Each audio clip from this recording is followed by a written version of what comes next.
She texted, "Don't come home. I'm having the locks changed. This is my house now." I wrote, "Okay." Then I had the sheriff escort her out with an eviction notice since my name was the only one on the lease. Her belongings in garbage bags on the sidewalk made the 6 o'clock news. Original post I-31 mail. Got the text at 2:14 p.m. on a Thursday while I was at work. My girlfriend Natalie, 29 of 4 years, decided to drop this bomb via WhatsApp. "Don't come home tonight, or ever. I'm having the locks changed right now. This is my house now. I've put up with your mediocrity long enough. Time for you to find somewhere else to live. Your stuff will be outside." I stared at my phone for maybe 10 seconds, then typed back one word. "Okay." 3 dots appeared. Disappeared. Appeared again. Then nothing. Here's the thing Natalie didn't seem to remember, or maybe never bothered to check. The rental agreement for our townhouse? Only my name on it. I'd been renting it for 2 years before she moved in. She'd never been added to the lease because she didn't want the responsibility and preferred keeping things flexible. Her words, not mine. I'd been covering the full $2,200 rent every month. She contributed to groceries and utilities when she remembered. But legally, she was just my guest who'd overstayed her welcome. Instead of panicking or arguing, I made 3 phone calls. First, to my landlord Gary, explained the situation. He was amused. "She knows she's not on the lease, right?" he asked. "Apparently not. Want me to meet you there with the property management company's lawyer?" "That would be perfect." Second call was to the local sheriff's department. Explained I was the sole leaseholder and my live-in girlfriend was attempting an illegal eviction. They said they'd send someone over. Third call was to my buddy Derek, who had a pickup truck and 0 Thursday afternoon plans. "Need help moving?" he asked after I explained. "Not moving, evicting." "Holy shit. I'll bring Carlos in the cooler." By 3:30 p.m., I was standing outside my own home with quite the crew. Gary brought the property lawyer Janet. 2 sheriff's deputies were there. Derek showed up with Carlos and, true to his word, a cooler of beer for after, obviously. Natalie had indeed changed the locks. Could see the new shiny deadbolt from the street.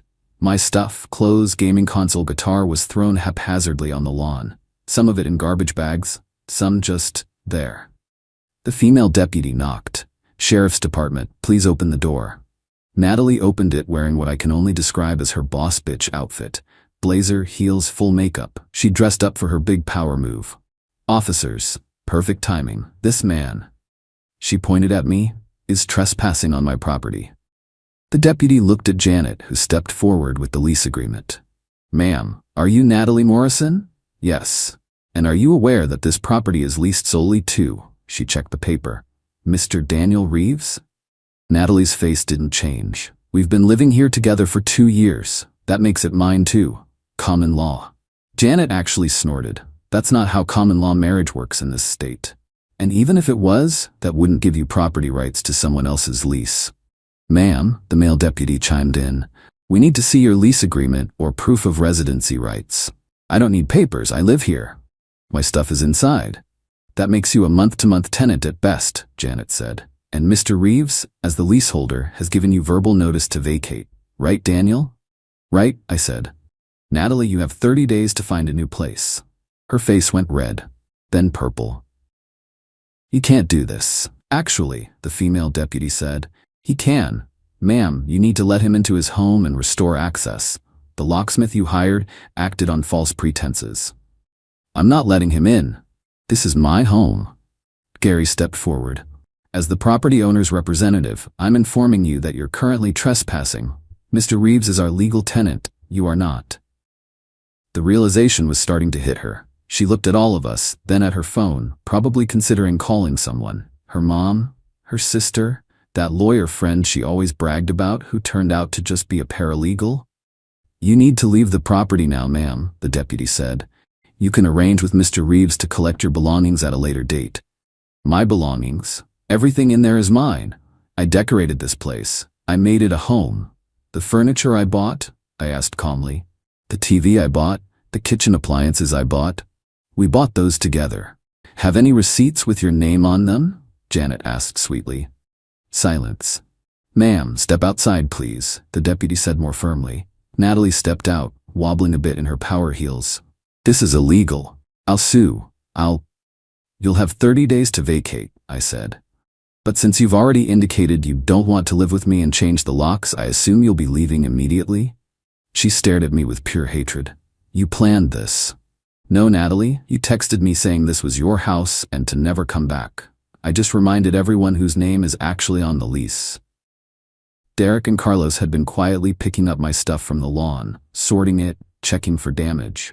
Gary called his locksmith to come restore the original locks. Where am I supposed to go? She demanded. Not my problem. You should have thought about that before trying to illegally evict me from my own home. The next 2 hours were intense. Update 1, the locksmith showed up within 45 minutes. While he worked, Natalie stood on the lawn making phone calls. Lots of crying, lots of "can you believe what he's doing to me?" Nobody seemed to be offering immediate shelter though.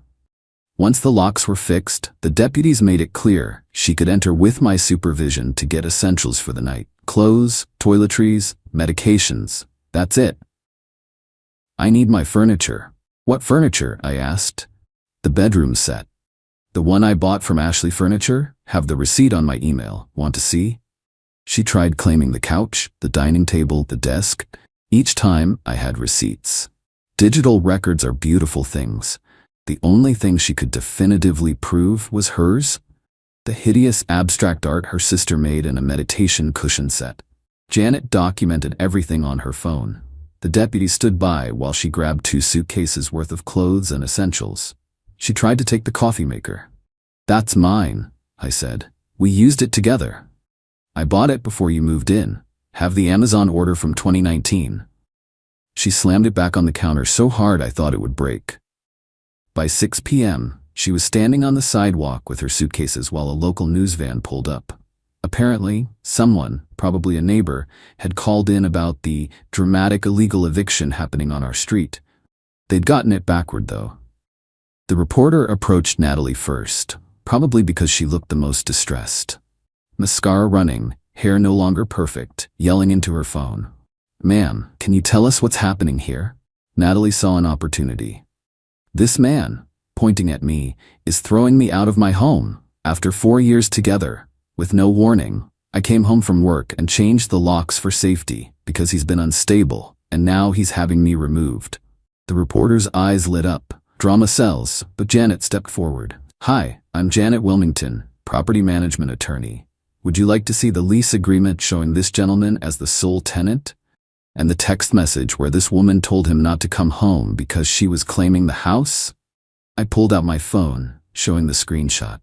The reporter's expression shifted. "Ma'am, did you send this text?" Natalie grabbed her suitcases. "This is harassment. You're all going to hear from my lawyer." She stormed off down the street, pulling her luggage behind her, one wheel squeaking dramatically. The news crew got some footage but seemed to realize the story wasn't what they'd thought. Derek, Carlos and I had a beer on my porch, while Gary finished up some paperwork. "You know she's not done, right?" Carlos said. "Oh, I know." That night the text started. From her number, her sister's number, her mom's number, random numbers I didn't recognize. "You're heartless. How can you do this to someone you loved? She gave you the best years of her life. You're going to regret this. Real men don't act this petty." I screenshot everything and didn't respond to any of it. Friday morning I woke up to 62 missed calls. She'd been calling all night, alternating between her phone and what I assume were friends' phones. The voicemails ranged from sobbing apologies to violent threats to weird attempts at seduction. "Baby, I'm sorry. I was just frustrated. Let's talk about this. You worthless piece of shit. I hope you die alone. Remember that thing I do that you like? You'll never have that again. Please, Daniel, don't do this. We can work it out. I'm going to destroy your life." Around noon, she showed up with a U-Haul and 4 people. Her sister Elena, her mom Patricia, and 2 guys I didn't recognize. Muscle, probably. I was ready. Derek was there, Carlos was there. And I'd asked the sheriff's department for a civil standby, so Deputy Melissa was back. "She can get her things," I told the deputy, "but I'm documenting everything that leaves." Patricia marched up to me. "How dare you? After everything she's done for you." "Like what, Patricia? Name one thing." "She made you a better person. You were nothing before her." I had the same job, same friends, and same rental house before her. What exactly did she improve? Elena jumped in. She loved you. Doesn't that count for anything? She tried to steal my home yesterday. That's not love, that's entitlement. Natalie wouldn't look at me. She directed her muscle guys to start grabbing furniture. That's mine, I said, pointing to the coffee table they were lifting. Prove it, one of them said. I pulled up the Wayfair receipt on my phone. They put it down. This went on for 3 hours. Every single item we had to verify ownership. The TV? Mine. The soundbar? Mine. The kitchen table? Mine. The area rug she loved so much? Mine. Bought it on clearance at Target before I'd even met her. Her pile of actual belongings was pathetically small. Some books, that ugly art, her meditation stuff, her clothes, a few kitchen gadgets her mom had given her, some plants, though we argued about the pots. I'd bought those too. The best moment was when she tried to take the air fryer. That was a birthday gift to me, she claimed. You gave me a card that said, I owe you 1 air fryer, I reminded her. Then I bought it myself a week later when you forgot. Patricia gasped. That's a lie. I went to my room, dug through my desk, and came back with the actual IOU card. Held it up. Elena had the decency to look embarrassed. By 4 p.m., they'd loaded up the U-Haul with her actual stuff. Maybe $500 worth of possessions from a 4-year relationship. This is theft, Patricia announced. You're stealing from my daughter. Your daughter attempted to steal my entire home, I replied. I'm being more than generous, letting her take anything without a receipt. Natalie finally spoke. You're going to regret this, Daniel. I know things about you, embarrassing things. Like what? That I play Dungeons and Dragons? That I cried during Endgame? That I have a birthmark on my... Okay, Deputy Melissa interrupted. I think we're done here. They drove off with the U-Haul. I thought that would be the end of it. I was wrong. Update 2 Saturday morning, I woke up to find my social media blowing up. Natalie had gone nuclear. She'd posted this long, dramatic statement on Facebook, Instagram, and Twitter about how her narcissistic ex had made her homeless, how I'd financially abused her for years by making her dependent on me, then threw her out without warning.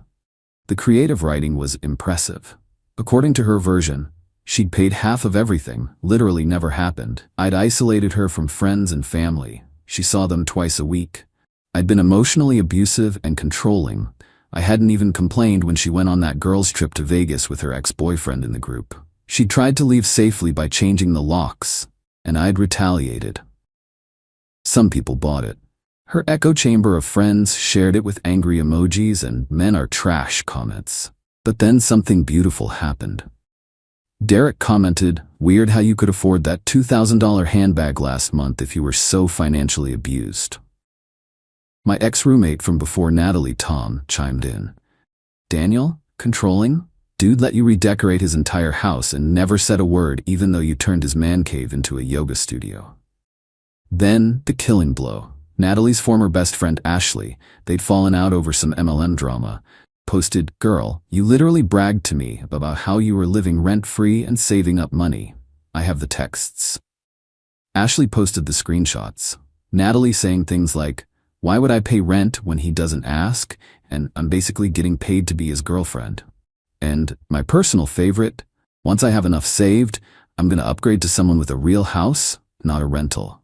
The narrative collapsed within hours. Natalie deleted everything, but the internet never forgets. Screenshots were everywhere. Sunday was quiet, too quiet. I should have known she was planning something.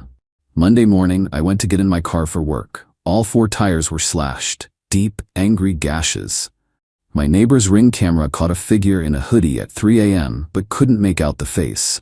I filed a police report. Cost me $600 for new tires. Tuesday, my boss called me into his office. Someone had sent an anonymous email to the entire company saying I was a domestic abuser, and they should be aware they employed someone dangerous to women. IT traced it to a VPN. But we all knew who it was. My boss, thankfully, knew me well. "Just wanted to give you a heads up. We're not taking this seriously, but you might want to get a lawyer." Wednesday, the real estate agent called. Oh yeah, Natalie had contacted the property management company pretending to be me, trying to break the lease. When that didn't work, they require in-person signatures. She'd left dozens of fake reviews online about Gary's company, claiming they enabled domestic violence. Gary was pissed. "I'm filing a defamation suit. This is affecting my business." Thursday was the peak crazy. I came home to find the police at my door. "Mr. Reeves, we received a report that you're holding stolen property belonging to Ms. Morrison." "What property?" She provided a list. The officer showed me 3 pages of items, including things like emotional support jewelry and sentimental kitchen equipment. I invited them in.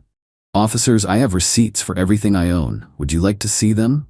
I'd organized everything into a folder after the U-Haul incident. Every single receipt. They looked through it, looked around the house, and shook their heads. "Sir, has Ms. Morrison been harassing you?" Here's the folder of screenshots, the /tires report, and the fake email to my employer. They took notes. One of them muttered, "This is the 3rd false report she's made this week." Turns out she'd also claimed I'd stolen her car. She didn't have one, and her laptop. She'd sold it 2 months ago. I had the Facebook Marketplace conversation where she bragged about it.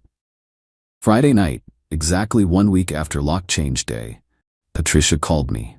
"Daniel, we need to talk." "No, we don't. Natalie is. She's not well. She's been staying with us, and the things she's saying don't make sense. She told us you stole her inheritance, but her grandfather is still alive. She said you've been hacking her bank accounts, but she never had any money saved." What really happened? I gave her the short version. The text, the attempted theft of my home, the harassment since. Long silence. "She needs help," Patricia finally said. "That's not my problem anymore. She's saying she's going to make you pay. Something about your workplace? Your reputation? I'm worried she'll do something stupid." Already did. Slashed my tires, emailed my work, filed false police reports. It's all documented. "Oh my God." Patricia sounded genuinely shocked. I didn't raise her to be this way. Maybe you should have asked for her side of the story before showing up with a U-Haul and calling me heartless." She hung up. Final update. It's been a month now since the great lock change fiasco. Here's where everyone ended up. The escalation continued for another week after Patricia's call. Natalie created fake dating profiles with my photos and explicit content. She signed me up for hundreds of spam sites. She called my credit card company pretending to be me. They flagged it as fraud immediately. Security questions exist for a reason. The breaking point came when she showed up at my workplace. Full breakdown in the lobby. Screaming about how I'd ruined her life, stolen her future, destroyed her mental health. Security had to physically remove her. My company filed a restraining order on my behalf. That's when the police finally took action. Between the false reports, the harassment, the vandalism, she finally admitted to the tires when arrested and violating the workplace restraining order. She was looking at actual charges. Patricia and Elena hired her a lawyer. The lawyer took one look at the evidence, the screenshots, the security footage, the paper trail of receipts, the false police reports, and convinced her to take a plea deal.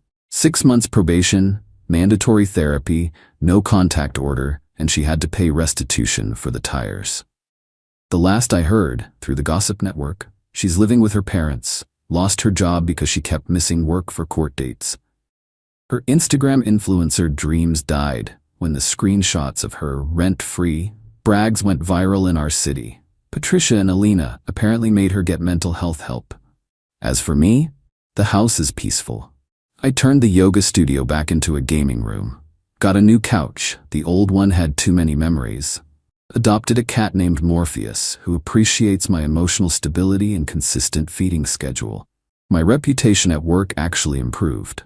Turns out several coworkers had dealt with similar situations. We formed an informal support group that meets for beers on Fridays. Gary gave me a discount on rent for the next 6 months for handling the situation professionally and protecting the property. He also won his defamation suit against Natalie.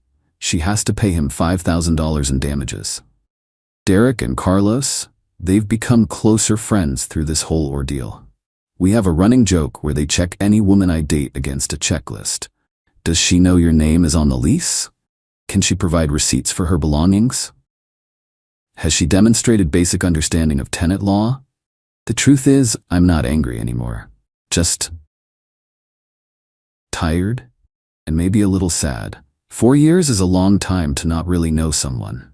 The entitlement she displayed wasn't new, it was always there. I just ignored it because the relationship was comfortable. The texts asking this is my house should have been a wake-up call 2 years ago when she first started saying it, jokingly. The fact she never wanted to be on the lease, but constantly called it our place, should have been a red flag. The way she'd introduce me as my boyfriend who takes care of everything wasn't cute, it was a warning. But hey, at least I got a good story out of it. And all my receipts are now backed up in 3 locations. The news footage never aired, by the way. Apparently, man legally enters own home doesn't have the same ring as whatever they were hoping for. Last week, I got a text from an unknown number. I miss you. Blocked. Morpheus and I are doing just fine. Edit. Since some people asked, yes, this really happened. No, I don't think all women are like this. Natalie was a specific type of person who happened to be female. Plenty of men pull this same entitled crap. Trust your gut, keep your receipts, and know your rights as a tenant. Edit 2. Stop asking for Natalie's social media. Let her rebuild her life. We both need to move on. Edit 3. Morpheus says hi, and yes, he's named after the Matrix character. He chose violence against my toes at 3 a.m. this morning, so the name fits.